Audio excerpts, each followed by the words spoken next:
3 வீக்ஸாகவே பாப்பாக்கும் தம்பிக்கும் கீரை கொடுக்கவே இல்லை. முன்னெல்லாம் வாரத்தில் ஒரு நாள் கண்டிப்பாக இந்த தண்டு கீரை வாங்கி பருப்பு போட்டு சாதத்தோட பெரட்டி கொடுத்துருவேன்.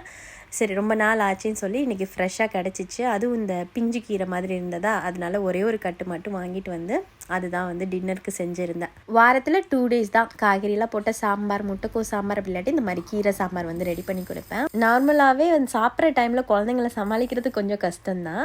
சாம்பார்லாம் செய்யும்போது தம்பி கூட அப்படியே சாப்பிட வச்சுருவேன். அவங்களுக்கு வந்து பிடிக்கும். ஆனால் பாப்பா சாப்பிட வைக்கிறது தான் கொஞ்சம் கஷ்டமாக இருக்கும். எனக்கு அது பிடிச்சிச்சின்னா நல்லா சாப்பிடுவாங்க, அப்படி இல்லாட்டி துப்பிட்டே இருப்பாங்க. அந்த டைமில் நமக்கு பொறுமையும் தேவை, எக்ஸ்ட்ரா எனர்ஜியும் தேவை. உங்கள் வீட்டு குட்டீஸ்லாம் எப்படி சாப்பிடும்பொழுது நல்லா சமத்தாக சாப்பிட்டுப்பாங்களா, இல்லை என்னோடய ஃபீலிங் தான் உங்களுக்குமா அப்படின்னு சொல்லிட்டு கமெண்டில் ஷேர் பண்ணுங்கள். குக்கரில் கீரைலாம் வேக வச்சுட்டு அப்புறம் தாளிப்புலாம் ரெடி பண்ணி அவங்களுக்கு கீரை கூட்டு வந்து ரெடி பண்ணிவிட்டேன். கொஞ்சமாக ஃப்ளேவருக்கு நெய்யுமே வந்து ஆட் பண்ணியிருந்தேன். எங்களுக்கு வந்து அத்தை லஞ்சுக்கு வெண்டைக்காலாம் போட்டு புளிக்குழம்பு செஞ்சுருந்தாங்க. ஸோ அதையும் வச்சு நாங்கள் சாப்பிட்டுக்கிட்டோம்.